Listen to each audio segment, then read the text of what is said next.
ઉપલેટા શહેરના ward number 9માં આવેલ underground gas pipeline તૂટી જતાં અફરાતફરીનો માહોલ સર્જાયો. મળતી માહિતી મુજબ નગરપાલિકા દ્વારા ભૂરગમ ગટરની કામગીરી કરતા જેસીબી દ્વારા ગેસની પાઇપલાઇન તૂટી જતાં જોરદાર ધમાકો થતાં આજુબાજુમાં રહેતા રાણાક વિસ્તારોના લોકો ગભરાઈને ઘરની બહાર નીકળી આવ્યા. પ્રેશરથી ગેસ ફ્લો થતાં રહેવાસીઓ દ્વારા આગેવાનોને જાણ કરતાં તાત્કાલિક તંત્રને જાણ કરવામાં આવેલી ગેસની લાઇનનો વાલ્વ બંધ કરવામાં આવ્યો.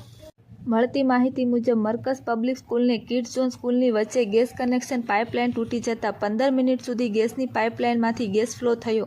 નસીબ જોગે રવિવાર હોવાથી સ્કૂલ રજા હોઈને ગેસના પ્રેશરમાં આગ ન લાગેલ, નહીંતર હજારોની સંખ્યામાં લોકોની જાનહાનિ થાત.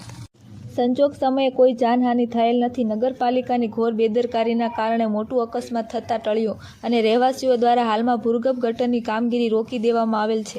રિપોર્ટર જયદેવ મંડિલ, બોટાદ.